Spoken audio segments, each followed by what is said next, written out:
So on May 15th, Alabama passed a law effectively banning abortion within the state, with no exception, even in the cases of rape or incest. The only exception, if you will, would be if the mother's life is in danger or the fetus's life was at risk. It's one of the most strict anti-abortion laws that's been passed in America in the last couple of years. But interesting thing is Alabama is not alone in passing laws like this. A number of other states are also passing similar laws. So states like Missouri, Mississippi, Louisiana, Georgia, all passing laws to drastically restrict access to abortion. So, the question is like, why is all this happening right now? Well, it seems for a lot of pro-life advocates, they think that now is a great time to challenge abortion in the courts, that with a number of conservative leading judges on the Supreme Court, now's the time to mount some legal challenges that would present abortion before the Supreme Court, and that this is a better chance than ever before to see Roe versus Wade overturned and to see abortion banned across the United States. So, no surprise, this has been in the news the last couple of months. It's something that's provoked a lot of reaction. Pro-choice advocates, of course, fighting strongly against this. But even in, would say, the pro-life camp, there's been some debate about this. Some people who are pro-life say this is exactly what we should do. Abortion is murder, it's all-out war, and we need to push all these type of efforts forward in the political arena. Others who are pro-life would say, well, yes, abortion is wrong, however, we should be approaching this more incrementally.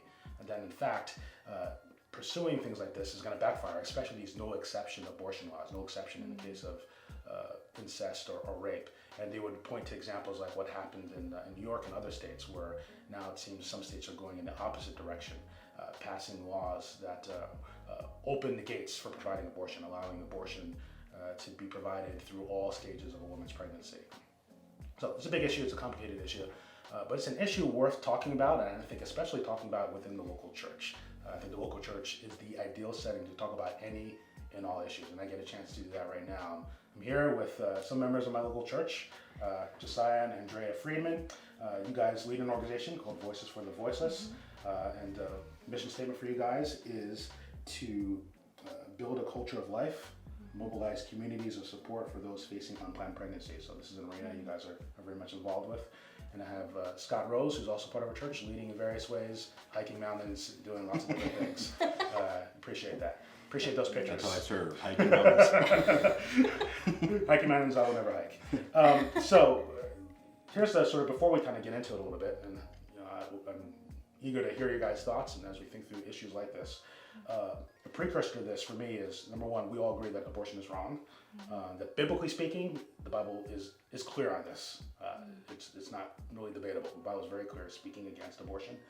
And historically speaking, the church's history from like the first century, the start of the church, and actually you can even go further back, the people of God in the Old Testament spoke against abortion. In the first century, when they couldn't abort a baby, they might dump the baby, especially if it's a female, in trash heaps. The Lord Church was known for adopting kids like that. So this discussion isn't necessarily to sort of show biblically why abortion is wrong. We all agree on that.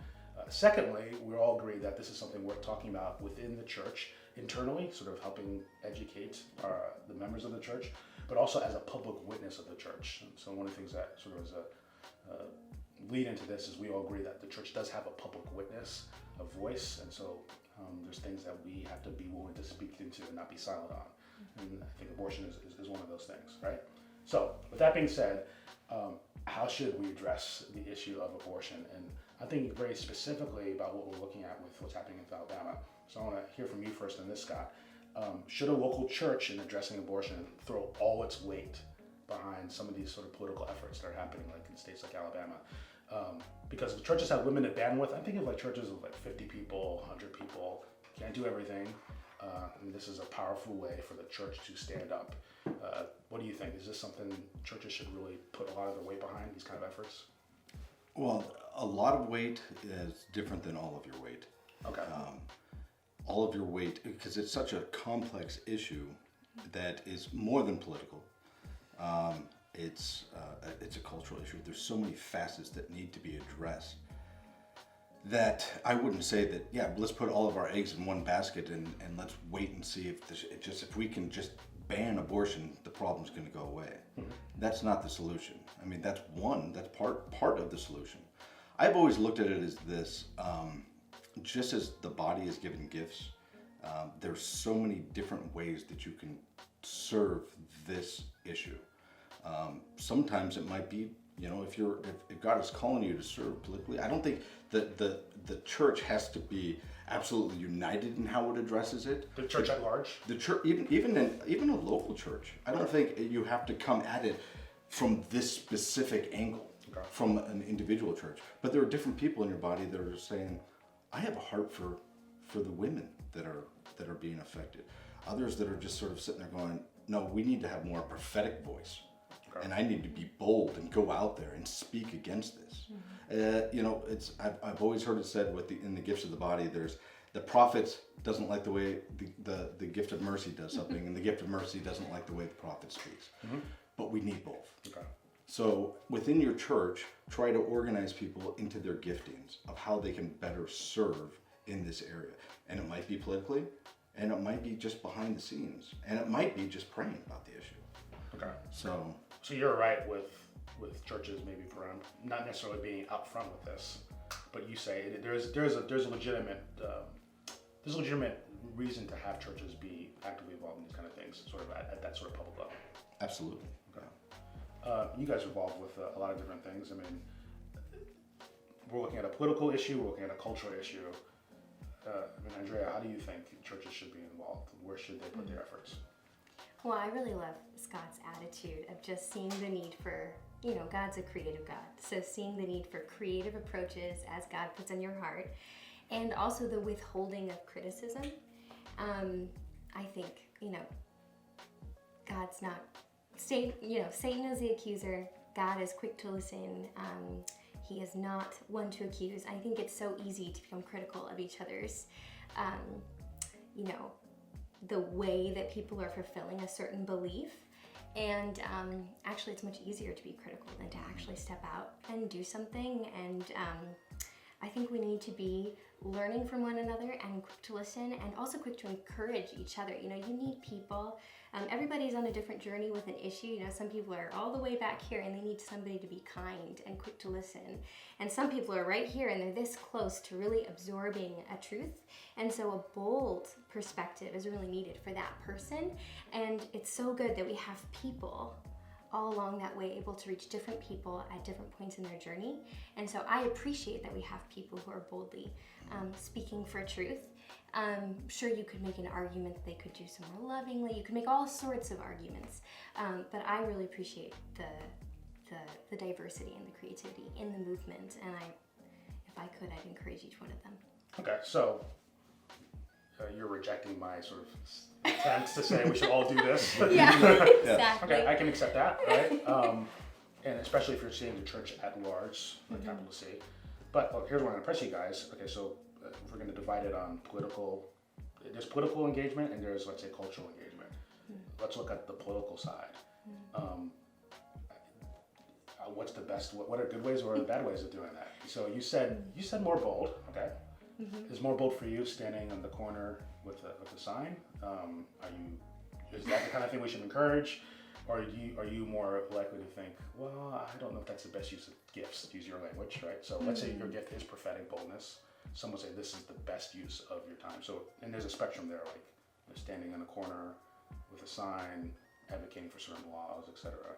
How do you reckon through the political dimension of it? Well, I think that politically, specifically speaking about this issue, it's pretty divisive. It's pretty hard to have a meaningful conversation that takes you somewhere and makes progress.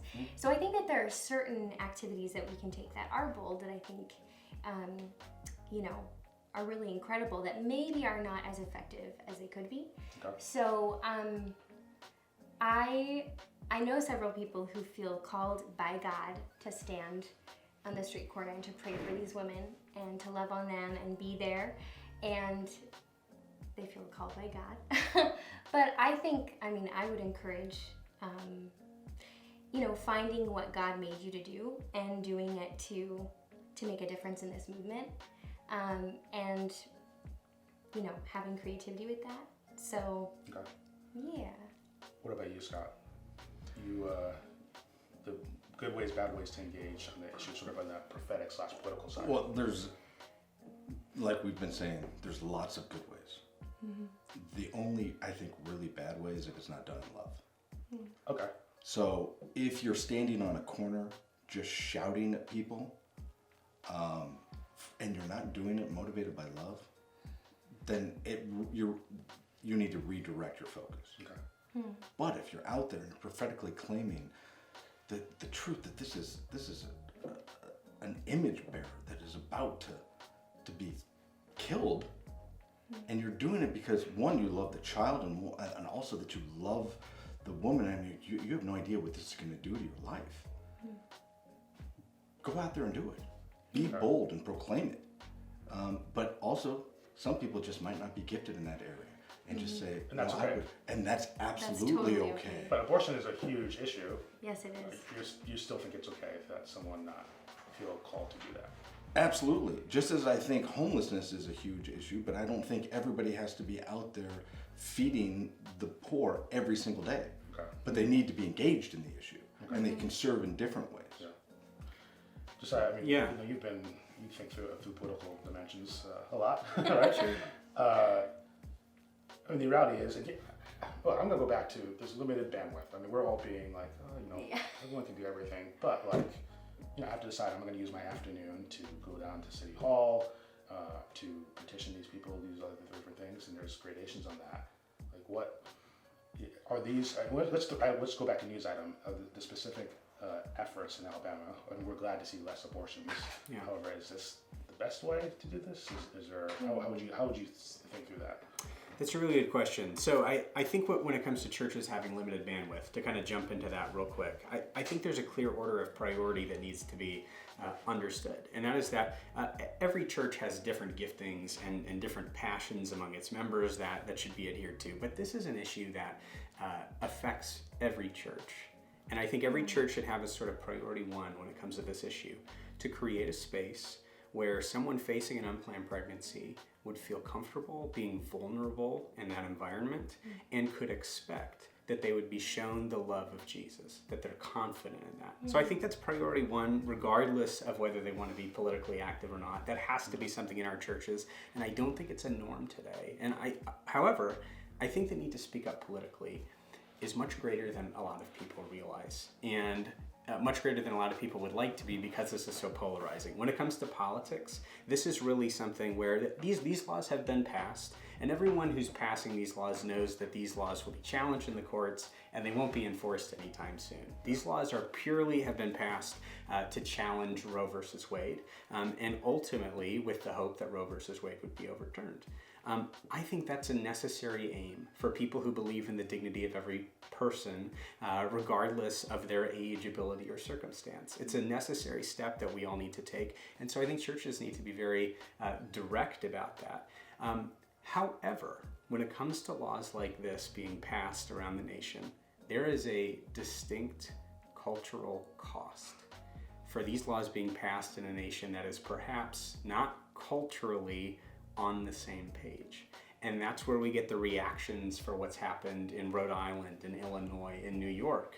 Almost like the counter laws to what's happened in Georgia and Alabama. And that is a problem that must be seen by the church. The fact that this issue is not just a political issue, and it's not just a service issue. This is a cultural issue, and political opinion across our country it really matters. And it's perhaps worth noting that the most persuasive way to actually change hearts and minds about this, and there are hearts and minds even in our churches that need to be changed, is by telling an abundance of different stories, telling stories about where support is lacking in our culture today, and telling stories that really disrupt the cultural narrative that the best thing to empower a young woman is for her to consider one of the biggest decisions of her life in a way that is privately decided alone between her and her doctor.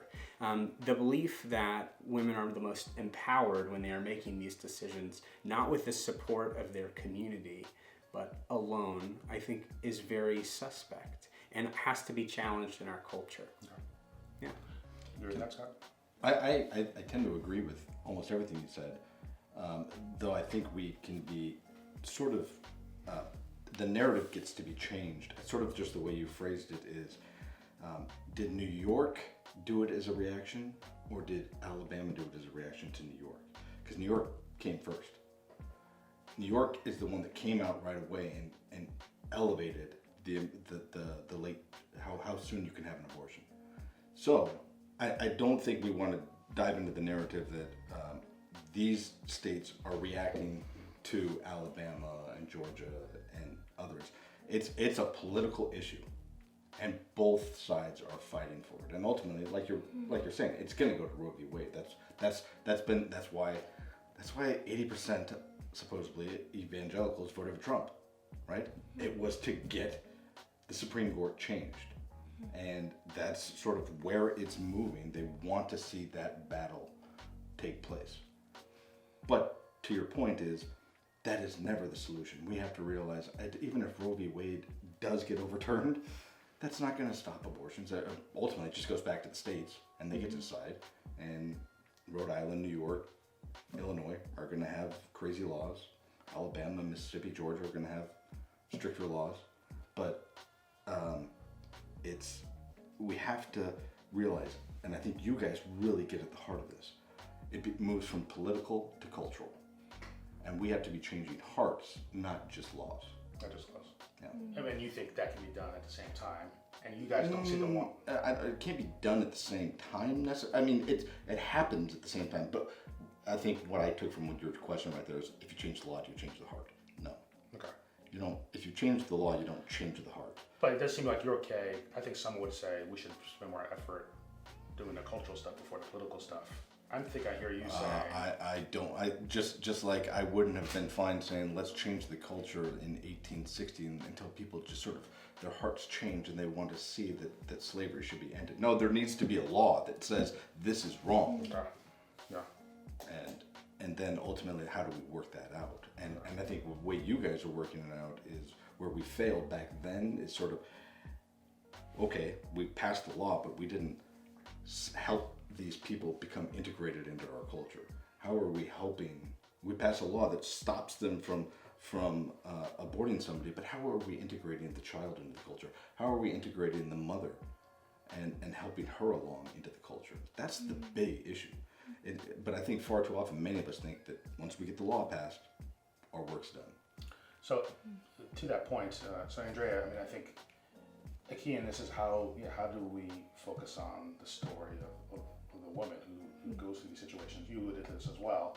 You know, here's a woman alone making a decision with her doctor. Yeah. I think, can I say this, that we need to, at the very least, put more focus on the lives, the stories, the voices of women in this? Mm-hmm. Is that okay to say that? You seem not sure about that. Well, I would nuance it a little bit, but well, nuance it for me. But. I would say that the narrative is always around the woman, and somehow the narrative is that those who are pro-life are oppressing women in some way. Okay. So that's the first person that is oppressed is the child in the womb. So if we always center it around the woman and not the child, we're missing the mark. But I think the woman is very, very important in that. Okay. But it primarily starts, the issue is not centered around the woman, it's centered around the child, in my opinion. Is that okay way to do it, Andrea? Is that yes, no? Well, I do think it depends on who you're talking to. Okay. I think that we have, I hate the us versus them that we have here, but I feel like the pro-choice side, it's pro-woman. The woman to such a degree that we don't even consider the child. And then the pro-life side, and we are branded this way, but I think that's not true of most people in the movement. It's that we're pro-child and the woman is the afterthought. And it's like,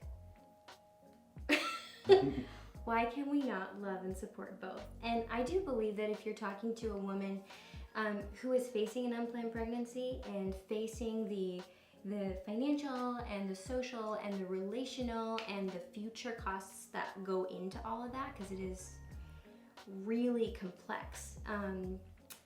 I think it's important to prioritize her feelings and how she's doing first, because ultimately a supported mother means a supported child, and that's a good thing. we would like not to just support the mom to choose life and leave her to do her own thing. The ideal scenario would be that a community comes around the mom, she feels empowered and able to think through this, to think from a place of love rather than fear, and she is able to choose this and embrace this unexpected thing and make it something beautiful, and how great, how fertile a ground to grow out of as a child, versus the other way around. So we're not, I get a lot of, you're forcing people to have children, and we live in a world where it is her choice, and ultimately we don't want to force anyone. That's not a good situation for the child. If the mom, I've seen and met people who were young, whose parents were, a little bit more conservative and said, you don't have a choice, you're keeping this child. And there was no space for the daughter to deal with what she was feeling, her fears, her concerns. Had this child at 17 and was not present for the first 4 years of this child's life because she felt like she didn't pick this, so I don't want to deal with it. And so that's not a good situation for mom or baby either. So how do we equip her with the resources and the love and the support and all the information she might need to be able to really latch onto her bright future and create that space where she can. Yeah. But some would say though, but at least the child's alive, and that's okay. Yes. It seems like you don't. True, but you want better. Is that right? Yes, I want better. Okay. I don't want the child to just. I don't want the mom. So I don't want the mom to just survive. I want the mom to thrive, and I don't want the baby to just survive. I want the baby to thrive. Mm-hmm. And so I think we need to be thinking. But what do we do until we get there? I mean, that sounds like a utopia, right? It sounds great that we would have communities and everyone's just going to surround everybody and it's a kumbaya feeling. But what do we do in the meantime? Where we might want to create a community, but there's going to be people that just don't have a community and are faced with the problem of saying, this is a blob of cells in my uterus, and I don't want it. I just want it out of me, and they don't have any sense of community. At this moment, can we sit there and say, no? It's better to educate and say, not just creating community, which I love everything you just said, but is there a boldness of saying, this is a human being within you, and before you even feel comforted and supported, you need to make a decision. Are you going to kill a human being within inside of you? I mean, that's sort of the boldness that sometimes we sort of have to have that prophetic voice at times, and ultimately get to that beautiful place where there is a sense of community, where we're just loving one another. But I mean, that sense of loving one another is difficult in the church right now when we're not even facing abortion, let alone when you're facing a very difficult issue like that. Yeah, and I would say it's not a utopia. I would say we have an idea that it's going to take rocket science. It's going to take all these incredible, systems and everything. I think that there's some very basic things we can do that we all can do right now that can totally change what the experience is like for a woman in an unplanned pregnancy. Something as simple as shutting down gossip and saying, hey, somebody that, I think she's pregnant, saying, wow, let's really gather around her and support her. And I'm inspired that she's, going forward and going after it and making something great out of this. Gossip, it starts with language too. I think we talk about women in unplanned pregnancies in very unfair ways, in ways that promote a lot of shame. So if we changed thinking about it from the perspective of, women who get an unplanned pregnancies are stupid. Wow, what would happen if we changed that? And we changed the way that we talked about women in unplanned pregnancies. And we talked about women as women who have a purpose, women whose lives matter, so that she can feel that her life and her her life has value and dignity, and that will inspire how she thinks about this life too.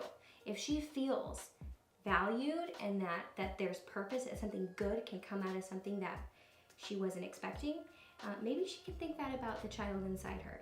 And so I would say that if we all think just a little bit more in the moment and we speak from a place of love and understanding with a heart to listen, we can make huge strides. It's not as far off as it may seem.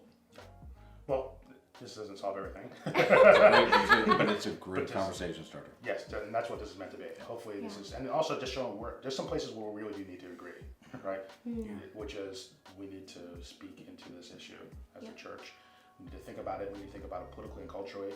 There's some differences and sort of maybe nuances or even particular ways of approaches, and I think that's what needs to get worked out, and the local church is a great way to do that. Josiah, Andrea, people want to learn more, particularly personally, but especially to speak to the friends, neighbors, family around them who think abortion is a right. Where should they look? Yeah, so go to voicesforthevoiceless.org, particularly if you want to check out our article on the how to have, I think we called it, how to make progress in a discussion about Alabama's abortion law and not lose friends type of a thing, where we can actually get somewhere in our conversations, because these conversations can be very overly political and alienating to a lot of people. So go to our website, check that out, check out the content that we're creating in order to tell the story of where those voids in support are. We live in a culture where in our country alone, every year, over 400,000 women have abortions, not because they want them, but because they don't have the support of their friends, parents, churches, schools, employers, etc. We all have a part to play in saving lives on this issue and in changing hearts. So go to voicesforthevoiceless.org. There's a lot there. Check out our content and get involved with our movement. Get resources on how you can create a culture of support right where you are. Great. Thank you guys for the conversation. Appreciate it.